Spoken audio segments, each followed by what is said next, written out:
everyone, my name is Alexa and I don't know what I want to do when I grow up. Until I figure that out, I'm going to interview people with different careers and ask them what it took to get there.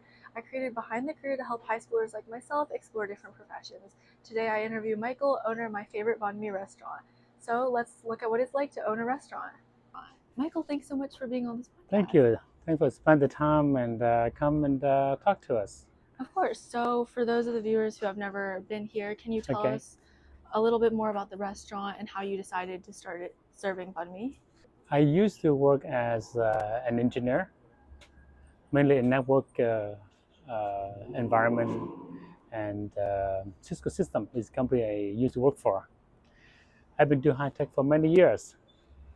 So one day after 20 some years or so, I decide to wait a minute. We only have one life, and God gave us the same amount of time, and it just depends how we live it and how we spend the time. So I decided to venture out and not decide not to be an engineer for the rest of my life. So I actually know what to do, but I know I want to end my career as an engineer. So I quit my job around 2005. So when I opened a coffee shop, and I owned the coffee shop for about good 10 years. And then I sold the coffee shop. I went to Summertel just by accident. I talked to a friend, and they told me, well, there's a location here in Summertel, and why don't you look at it? So I decided to come here and open a pastry shop. But after about a year or so, the pastry shop didn't work out very well, and I stuck with the lease. I stuck with the spade, and so I decided to do banh mi. So in Vietnam, two of the most iconic food cuisine is banh mi and phở. Actually, banh mi is more iconic and more popular than phở. So that's where I start. About 2017, I opened this shop and decided to do banh mi. And I think I am the first one brought banh mi to Samatel. And that's where everything started. And you already knew how to make banh mi.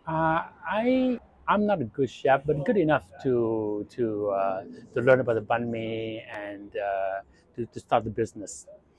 But I have to give all the credit to my wife. I did start it, but my wife actually make it happen. And today, after about 8 years since 2017, we have a very stable business, and we have very good repeat customer, and that's how my business started. And still going today. That most of our business are refer business, and somewhat become a small destination business in the Summertel. And it has been working out very well for us. So can you tell us more about what are the main things you focus on as the owner of the restaurant? Um, we always focus on simple menu, and banh mi is our main items. So we have beside banh mi, we also have like spring roll and beef pho, and everything is 100% to go. So my focus is always making the best banh mi, uh, and quick, fast, reasonable price, and friendly services to the customer. And most of all, people just come here and besides buying the sandwich, have a good experience with us. We'll introduce the banh mi. We get them, a lot of customers ask me, where banh mi came from and how, just like and where all the ingredient came from, how all the flavor came from, and but the main to answer the question, that we focus on a simple menu, and banh mi is very like a street food, but I think we're able to make it more like uh,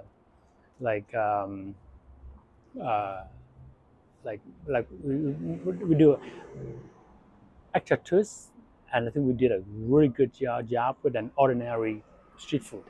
Okay, so simplicity of the menu. Yes. Can you walk us through like a day in the life of this restaurant? We open the shop about 9:30, and we have people come and prepare the shop ready for us. And my wife and I come in about 9:30, 10 o'clock, and the shops normally get pretty busy around 11 all the way to 2 o'clock, and we close at 4 o'clock. And during the day, we prepare the ingredient for the next day. Early in the morning, we come in, we grill the meat, we grill the chicken, we prep the food for the whole day. And every day is about the same now for us. Very steady flow, regular customer. We pretty much know most customers what they want. And my best day is like when everything go well. I like customers show up and tell them how to enjoy the food. And to us, that's a nice compliment because we work hard. We work hard to have such a steady flow of business and a show. So you would say you know how much food to get. It's pretty consistent. Very consistent. Okay. Very consistent. Our volume very consistent every day. We do have a fluctuation of a few days a week, but not much. Since the business is to go only, and they give a chance to focus just to make the banh mi, the sandwich, the food, and make it quicker we can and consistent as we can. How did you choose to make this kind of a to-go restaurant instead of having people like sit in and being served? That's a good question. We start out with a few tables, and we have a small space. The table always full with customer, and as our volume start picking up, and we are lacking of space, and we struggle with these amount of space. It's just tiny space we have, and the COVID happened in 2019, so we're not allowed to have inside dining anymore. And then the city started allowed to have table outside, and that's how this place become to go only. And I modified the place. We built the counter. My wife put in all the plant, and we increased almost double the size. And now the whole entire restaurant dedicated just to do make banh mi. And I found it fit perfectly for us because we don't have to focus on serving the customer. We only focus get the banh mi out quick and fast, and that's how we like it now. I don't think we ever go back to sit down service anymore. So what's the biggest lesson you've learned about running a restaurant in all your years of doing this? Restaurant is a hard working business, and I do notice this. There's a lot of people in San Mateo. I've been there for 8 years. I do see restaurants come and go. As soon as a space empty, someone will rent it and take it over. But then, like people say, probably good percentage, I would say about 75-80% of the business not doing well. So the lesson in food service business is this: whatever you do, make sure you do very well. You can have the best environment, the best service, but if the food doesn't taste good, people will not come back. And it's a food service business. People are looking for good food, and you have to be focused on what you do and constantly learning and constantly improve the product. And our product keep evolving, our ingredient keep evolving. And the most important is that customer like your food and trust you put out good product, clean product. And actually we have advantage because it was such a small business. And my wife is a very good cook. I consider her like a Michelin star chef. She's very, very good. And absolutely, actually, everything we serve and cook here is exactly how we cook at home. As our food is very clean, no MSG. Bread is the only thing we don't make. We make everything else here, so we're able to control the quality, and it shows, and we have very steady business. We have very good business. So you mentioned customers a lot. Can you talk a little bit about how you establish relationships with them and how you make sure they keep coming back? I experienced hard time during 2019 during COVID. The business dropped 80%, and people really scared to go out, and people scared to have any kind of contact. But because my business dropped so much, like 80%, so luckily I kept contact with customer through email and phone number. So I started broadcast about 200 email, and I asked the customer, please come in and support us. And my goodness, they really came out, and they come. And I would say almost 100% of people come. Wow. And they not only they come, and they say, don't worry, we make sure you stay in business. They tip us extra. And one of a few customers very touched.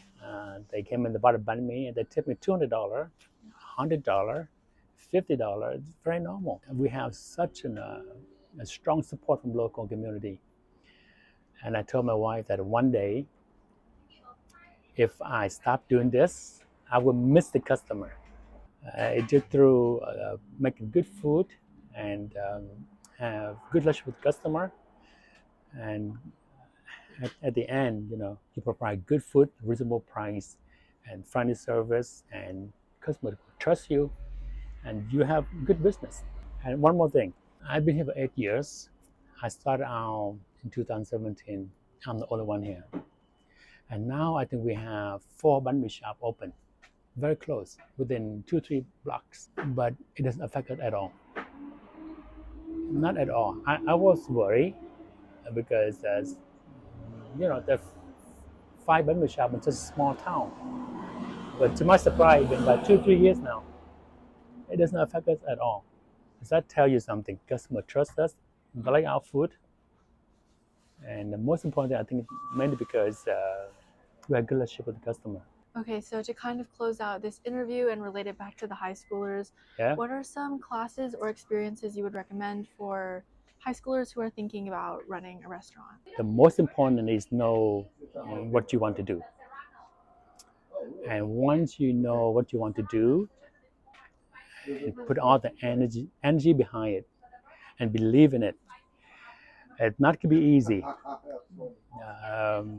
You have to work very hard. And there is no elevator. You have to take step by step to get to the pinnacle. Open-minded, and don't let success get to your head, because they can change very, very quick. But always give your best. If you want to open the restaurant, then believe in yourself. Okay, constant learning. A lot of chefs, they believe they're good, and they don't want, they close the door, and they don't want to learn anymore, and they think that's a big mistake. Everything you do, it doesn't matter what career, there's always room to improve, but stay focused, then you will do well. Banh mi is a very simple product. It's considered street food. But example, Lee Sandwich, right? He become multi-millionaire just from selling banh mi. So you can do extraordinarily well with something very ordinary. But you have to believe in yourself, work very hard, and it will come. Success will come. Thank you so much for being on this channel. Oh, thank you. I enjoy having you here.